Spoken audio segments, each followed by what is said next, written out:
कहानी के पहले हिस्से में साल 2154 दिखाया जाता है, जब पृथ्वी के रिसोर्सेज खत्म होने लगते हैं। इन हालात में इंसान एक नए प्लैनेट की तलाश करते हैं जहां से वे अपने काम के लिए रिसोर्सेज ले सकें। इसी मकसद से आरडीए नाम की एक कंपनी उस प्लैनेट पर पहुंचती है ताकि वहां से एक खास मिनरल निकाला जा सके। लेकिन उस प्लैनेट पर रहने वाले एलियंस, जिन्हें नावी कहा जाता है, इंसानों को अपना दुश्मन मानने लगते हैं। ये एलियंस एवा से जुड़े हुए होते हैं, जिसे वे अपनी गॉडेस मानते हैं। पृथ्वी से आया एक कर्नल इन एलियंस को शुरू से ही अपना दुश्मन समझता है। वहीं जेक नाम का एक सोल्जर होता है जो पैरालाइज्ड होता है। अपने भाई की जगह उसे एक एवाटार बॉडी दी जाती है। जब जेक इस प्लैनेट पर नावी एलियंस से मिलता है तो उसे उनका जीवन और उनकी सोच अच्छी लगने लगती है। यही उसकी मुलाकात नेतेरी से होती है और धीरे धीरे दोनों एक दूसरे से प्यार करने लगते हैं। आरडीए कंपनी एवा के पवित्र पेड़ को तोड़ देती है, जिससे नावी बहुत गुस्से में आ जाते हैं। इसके बाद जेक नावी का लीडर बनकर उन्हें इंसानों के खिलाफ लड़ाई के लिए तैयार करता है। सभी नावी मिलकर आरडीए कंपनी को हरा देते हैं। इस लड़ाई के बाद जेक हमेशा के लिए नावी एलियन के शरीर में चला जाता है। कहानी के दूसरे हिस्से में आरडीए कंपनी दोबारा उस प्लैनेट पर लौटती है। इस बार उनके साथ वही कर्नल भी होता है, लेकिन अब वो एक एवाटार बॉडी में होता है। वह जेक और उसके परिवार से बदला लेना चाहता है। इंसानों से बचने के लिए जेक और बाकी नावी एक दूसरे कबीले में जाकर छिप जाते हैं।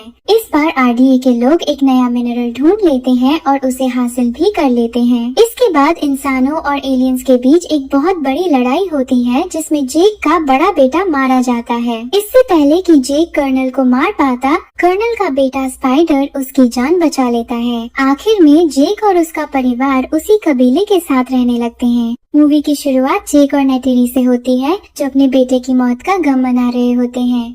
नेटेरी अब इंसानों से नफरत करने लगी थी, क्योंकि इंसानों की वजह से ही उसका बेटा मारा गया था। जेक जानता था कि इंसान दोबारा उन पर हमला जरूर करेंगे, इसीलिए पिछली जंग में जो हथियार पानी में रह गए थे, वह अपने परिवार के साथ मिलकर उन्हें बाहर निकालता है। वह सभी हथियार कबीले के लीडर के पास ले जाते हैं, लेकिन लीडर को यह बात पसंद नहीं आती। वह कहता है कि हमने बहुत बड़ा नुकसान झेला है और हमारे बहुत से साथी मारे गए हैं। यह शोक मनाने का समय है, लेकिन तुम अब भी हथियार इकट्ठा कर रहे हो। जेक इंसानों को अच्छी तरह जानता था, इसलिए वह उन्हें अब कोई भी मौका नहीं देना चाहता था जिससे वे फिर से उन्हें नुकसान पहुंचा सकें। कर्नल और कैप्टन, जो पिछली जंग में जिंदा बच गए थे, एक बार फिर एलियंस पर हमला करना चाहते थे। वे लोग एलियंस पर हमला करने की प्लानिंग करने लगते हैं। वे पानी में एलियंस की डेड बॉडीज ढूंढते हैं, लेकिन उन्हें पानी में कुछ भी नहीं मिलता, जिससे उन्हें बहुत गुस्सा आता है। उन्हें लगता है कि पिछली जंग में वे एलियंस को कोई खास नुकसान नहीं पहुंचा पाए थे। नेटेरी देखती है कि उनके प्लैनेट पर कुछ फ्लाइंग मर्चेंट शिप्स आई हैं। ये देखकर वह जेक से कहती है कि हमें कर्नल के बेटे स्पाइडर को इन शिप्स में वापस भेज देना चाहिए, क्योंकि वह इस प्लैनेट पर नहीं रह सकता। स्पाइडर एक इंसान था, इसलिए उसके लिए यहाँ मास्क के बिना सांस लेना मुश्किल था। जब भी उसके मास्क की बैटरी खत्म हो जाती थी तो उसकी सांस रुकने लगती थी और उसकी हालत खराब हो जाती थी। जेक के बच्चे स्पाइडर को वापस नहीं भेजना चाहते थे, लेकिन जेक फैसला कर चुका था और अब उसे कोई रोक नहीं सकता था।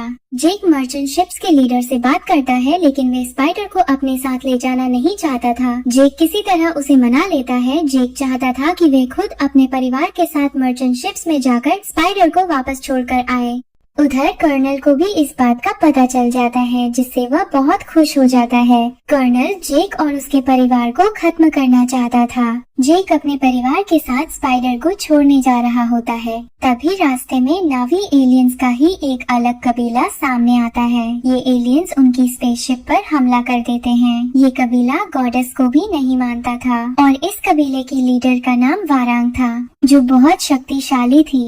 ये एलियन स्पेसशिप्स पर हमला करके उनमें आग लगा देते हैं और उनके पास जो भी सामान होता है उसे अपने कब्जे में ले लेते हैं। हमले के दौरान नेतेरी को तीर लग जाता है और उसका पैर जख्मी हो जाता है, जिस वजह से वो सबसे अलग होकर जंगल में गिर जाती है। जेक के बच्चे भी उससे बिछड़ जाते हैं। स्पाइडर के मास्क की बैटरी भी खत्म होने लगती है और उसके पास कोई दूसरा मास्क नहीं होता।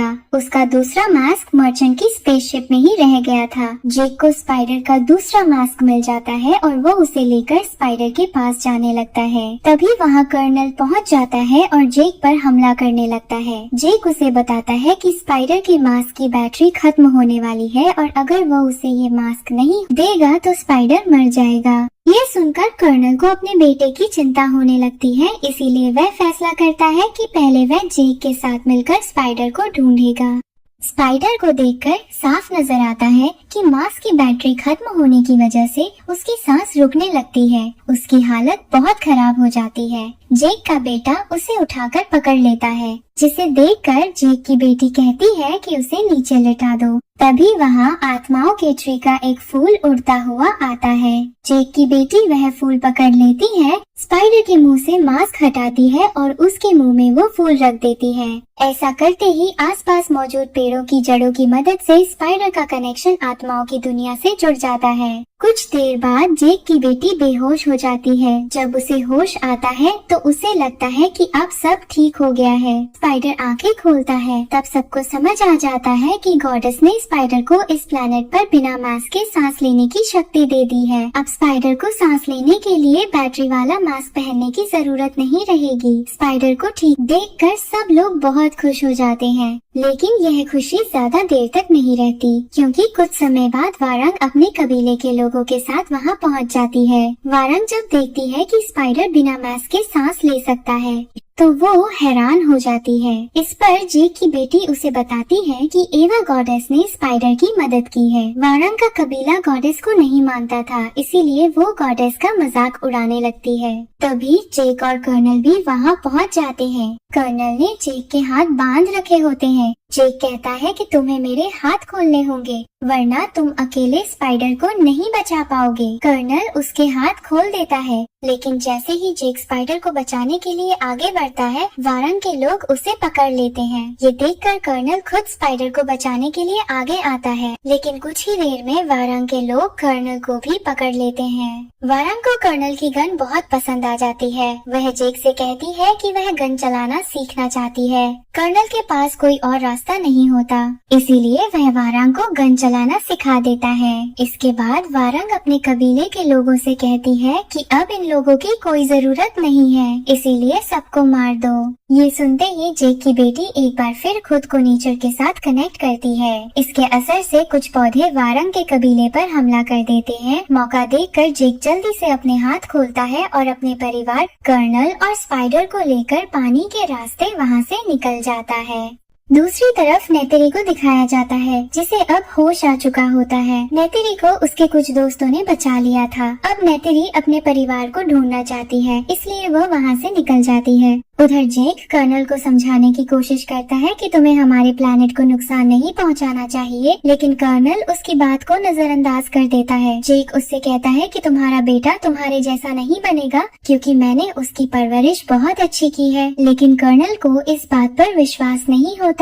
वह कहता है कि ऐसा कभी नहीं हो सकता, क्योंकि स्पाइडर भी एक इंसान है और वह आखिर में इंसानों का ही साथ देगा। अगले दिन नेतेरी अपने परिवार को ढूंढने में कामयाब हो जाती है, जिससे वह बहुत खुश होती है। जेक अपने परिवार को लेकर वहाँ से आगे बढ़ जाता है। कर्नल भी अपनी स्पेसशिप में बैठकर वापस चला जाता है। इन सब के बाद जेक की बेटी को ये हैरानी होती है कि स्पाइडर किस तरह उनकी दुनिया में बिना मास्क के सांस लेने के काबिल हो गया। वह दोबारा खुद को नेचर के साथ कनेक्ट करती है, लेकिन उसे अपने सवाल का जवाब नहीं मिलता। फिर वह जेक और नेतेरी के पास जाती है और उनसे इस बारे में पूछती है। तब उसे बताया जाता है कि वह असल में डॉक्टर ग्रेस की बेटी थी, जो एक बायोलॉजिस्ट थी। डॉक्टर ग्रेस एक अच्छी साइंटिस्ट होने के साथ साथ एक बहुत अच्छी इंसान भी थी। उन्हें बचाने के लिए गॉडेस के साथ कनेक्ट किया गया था, लेकिन उन्हें बचाया नहीं जा सका। उस समय तुम पैदा होने वाले वाली थी, लेकिन तुम्हारा कोई फादर नहीं था, इसलिए तुम गॉडेस की बेटी हो। जेक ये सब बताने के बाद उससे कहता है कि मुझे इससे कोई फर्क नहीं पड़ता कि तुम पहले कौन थी, मेरे लिए तुम मेरी बेटी हो और मेरी बेटी ही रहोगी। नेटली जेक से कहती है कि अब हमें स्पाइडर को मारना होगा, लेकिन जेक स्पाइडर को नहीं मारना चाहता क्योंकि वह उसे अपने बेटे की तरह प्यार करता है।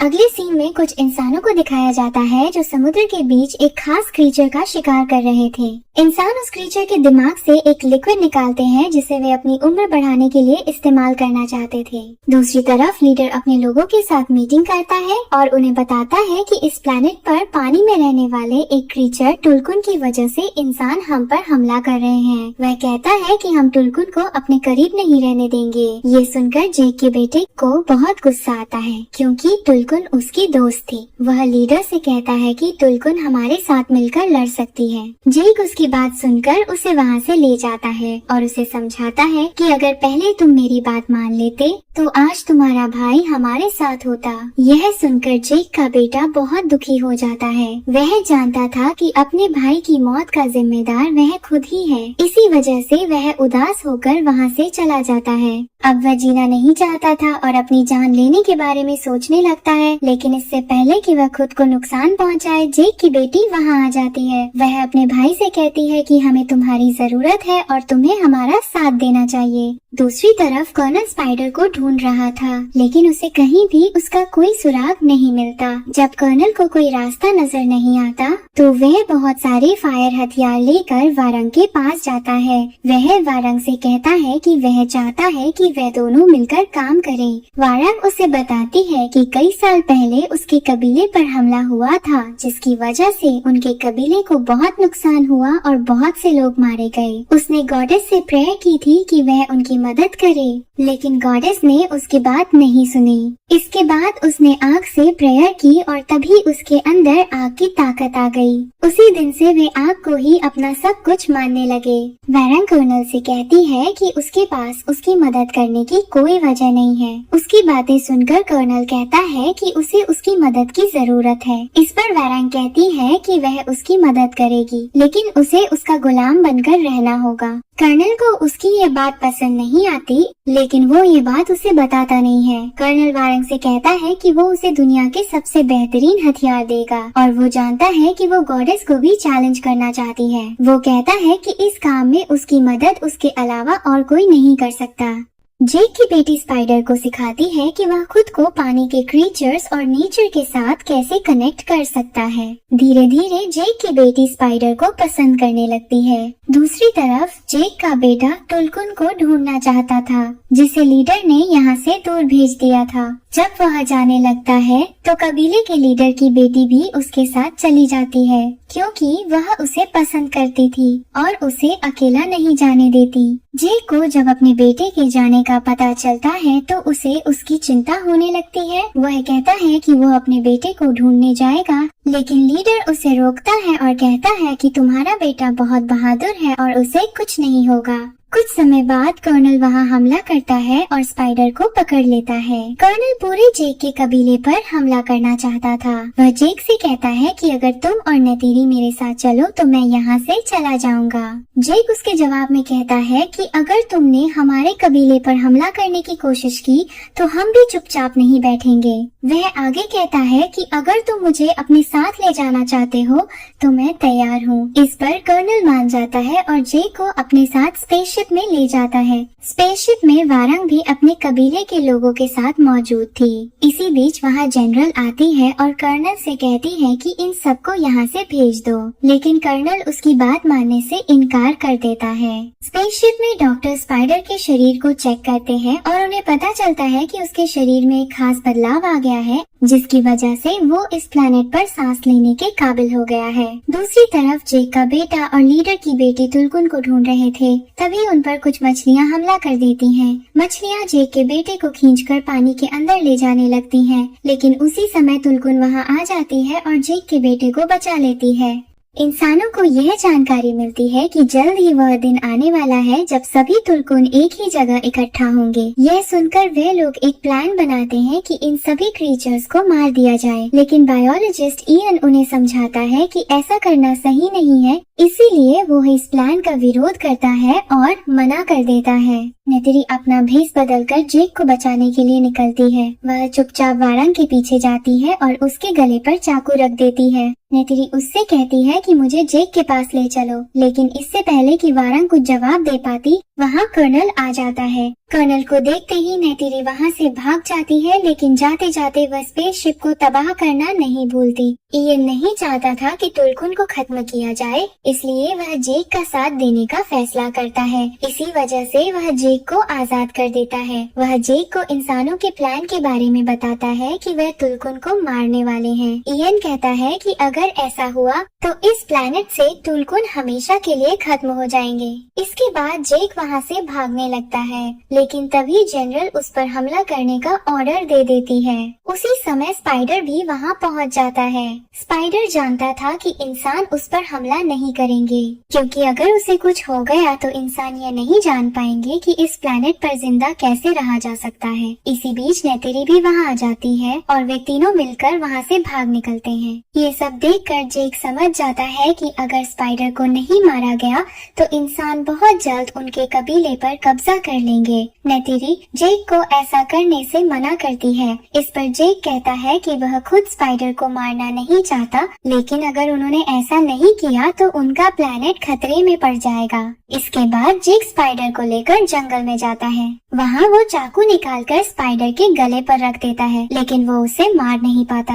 उसने स्पाइडर को उसी तरह प्यार किया था जैसे वो अपने बच्चों से करता था, इसीलिए वह उसकी जान नहीं ले पाता। तभी नेतरी भी वहाँ पहुँच जाती है और वे तीनों एक दूसरे को गले लगा लेते हैं। फिर जेक पहाड़ के सबसे ऊपर जाता है। वहाँ से वो इस प्लैनेट के सबसे खतरनाक पक्षी टोरुक पर सवार होकर नीचे उतरता है। वो अपने कबीले के लोगों से कहता है कि आसपास के सभी कबीले में जाकर सबको बता दो कि टोरुक ने उन्हें बुलाया है, क्योंकि अब हमें इंसानों के साथ दोबारा जंग करनी होगी। सभी कबीले के लोग जब टोरुक का नाम सुनते हैं तो वे जेक का साथ देने के लिए तैयार हो जाते हैं, लेकिन जेक जानता था कि इंसानों का मुकाबला करने के लिए वे अभी भी कम हैं। वे तुलकुन मछली की लीडर के पास जाते हैं और उसे बताते हैं कि इंसान हमारे साथ जंग करना चाहते हैं और उनसे मुकाबला करने के लिए हमें तुम्हारी मदद की जरूरत है। लीडर उन्हें समझाती है कि तुलकुन कभी किसी पर हमला नहीं करती, इसलिए इसके लिए कोई दूसरा रास्ता निकाला जा सकता है। इस पर जेक कहता है कि अगर हमने इंसानों को अभी नहीं रोका तो वे इस जंग को तब तक खत्म नहीं करेंगे जब तक इस प्लेनेट से आखिरी तुलकुन को भी खत्म न कर दे। इसी बीच वहाँ जेक का बेटा और लीडर की बेटी भी आ जाते हैं। उनके साथ एक तुलकुन होती है जिसका शरीर बहुत ज्यादा घायल था। वह तुलकुन उन्हें बताती है कि उसके पूरे परिवार को मार दिया गया है, लेकिन वो किसी तरह अपनी जान बचाकर वहाँ से निकल आई। उस तुलकुन को इतनी जख्मी हालत में देखकर बाकी तुलकुन भी जेक का साथ देने के लिए तैयार हो जाती हैं। अगले दिन कर्नल और जनरल अपनी टीम के साथ तुलकुन का शिकार करने के लिए निकलते हैं, लेकिन इस बार तुलकुन पहले से तैयार होती है। जैसे ही इंसान उनके करीब आते हैं, तुलकुन की लीडर उन पर हमला कर देती है। कुछ ही पलों में तुलकुन लीडर इंसानों के शिप को तबाह कर देती है। तभी जेक भी अपने साथियों के साथ वहां पहुंचकर इंसानों पर हमला कर देता है। उसी समय वारंग भी अपने कबीले के साथ वहां आ जाती है और उसके साथी भी फायरिंग शुरू कर देते हैं। वारंग का कबीला बहुत ताकतवर था। जब जेक की बेटी ये सब देखती है तो वह पानी में कूदकर गॉडेस के साथ कनेक्ट हो जाती है। कुछ देर बाद स्पाइडर भी उसके पास आ जाता है और उसका हाथ पकड़कर गॉडेस के साथ कनेक्ट होने की कोशिश करता है। उनके पास जेक की सबसे छोटी बेटी भी आ जाती है। अब वे तीनों मिलकर गॉडेस के साथ कनेक्ट हो जाते हैं ताकि उससे मदद मांग सके, लेकिन तभी वहाँ एक छोटा सा धमाका होता है जिसकी वजह से उनका गॉडेस के साथ कनेक्शन टूट जाता है। वारंग के कबीले के लोग अपनी आग की शक्ति से नेतरी के पक्षी के पंख जला देते हैं, जिस कारण वह नीचे गिर जाती है। इसके बाद वारंग के लोग लीडर की वाइफ को भी घायल कर देते हैं। जेक नेतरी के पास जाता है और उससे कहता है कि तुम्हारी हालत ठीक नहीं है, इसलिए अब तुम किसी पर हमला मत करना। जेक लीडर की वाइफ को पानी से निकालकर नेतरी के पास ले आता है। उसकी हालत बहुत ज्यादा बिगड़ चुकी थी। वो एक बच्चे को जन्म देती है और फिर उसकी मौत हो जाती है। उधर जेक की बेटी अब भी पानी में होती है और वह एक बार फिर गॉडेस के साथ कनेक्ट हो जाती है। इसके बाद पानी में से बहुत सारी क्रीचर्स बाहर आती हैं। ये क्रीचर्स जेक की बेटी की हर बात मानने लगती हैं। अगले सीन में बहुत सारे पक्षी वारंग के कबीले और इंसानों पर हमला कर देते हैं। ये सब देखकर जनरल समझ जाती है कि अब वे लोग ये जंग नहीं जीत सकते, इसीलिए उन्हें यहाँ से अपनी जान बचाकर निकल जाना चाहिए। कर्नल और वारंग को देखा जाए तो उन्होंने नेतरी, जेक की छोटी बेटी और उस बच्चे को पकड़ लिया जिसे लीडर की वाइफ ने कुछ समय पहले जन्म दिया था। कर्नल इंटरकॉम से जेक से बात करता है। वह जेक को धमकाते हुए कहता है कि अगर तुम स्पाइडर को लेकर मेरे पास नहीं आए तो मैं इन सबको खत्म कर दूंगा। स्पाइडर ये बातें सुन लेता है और खुद ही कर्नल के पास चला जाता है। उसी समय जेक भी वहाँ पहुँच जाता है और वारंग के लोगों पर हमला कर देता है। वारंग नेतिरी को मारने लगती है, लेकिन तभी जेक की बेटी वहाँ आ जाती है। वे खुद को वारंग के साथ कनेक्ट कर लेती है और कहती है कि गॉडेस तुमसे ज्यादा ताकतवर है। वारंग समझ जाती है कि उसकी ताकत गॉडेस के सामने कुछ भी नहीं है और अपनी जान बचाकर पतली गली से निकल जाती है। कर्नल स्पाइडर को लेकर वहाँ से जाने लगता है, लेकिन जेक उनका पीछा करते हुए एक बार फिर स्पाइडर को पकड़ लेता है। जेक स्पाइडर को लेकर उस जगह जाता है जहाँ मैग्नेटिक फील्ड बहुत ज्यादा है। इस जगह पर आना मतलब मरना है। उनके पीछे कर्नल भी वहाँ आ जाता है। वह जेक पर हमला करके उसे रास्ते से हटाना चाहता था, लेकिन तभी स्पाइडर तीर से कर्नल के बाजू पर वार कर उसे घायल कर देता है। जेक और कर्नल के बीच लड़ाई होने लगती है। स्पाइडर एक बार फिर तीर और कमान में लगाकर कर्नल पर वार करने वाला होता है, लेकिन इसी बीच वह फिसलकर मैग्नेटिक फील्ड में गिरने लगता है। उसे गिरता देख कर्नल तुरंत उसे बचाने के लिए उसका हाथ पकड़ लेता है। दोनों को ऊपर से गिरता देख जेक उनके पास जाता है और कर्नल का हाथ पकड़ लेता है। जेक उन्हें किसी तरह खींचकर चट्टान के ऊपर कर लेता है। इसी बीच वहाँ जेक का परिवार भी आ जाता है। वे लोग कर्नल पर हमला करना चाहते थे, लेकिन जेक उन्हें रोक देता है। कर्नल समझ गया कि यह जंग खत्म हो चुकी है, इसलिए वह चट्टान से कूदकर अपनी जान दे देता है। जेक का परिवार एक बार फिर से इकट्ठा हो जाता है। अंतिम सीन में जेक और उसका परिवार पानी में जाते हैं, जहाँ वे सभी गॉडेस के साथ कनेक्ट हो जाते हैं। यही कहानी की हैप्पी एंडिंग होती है।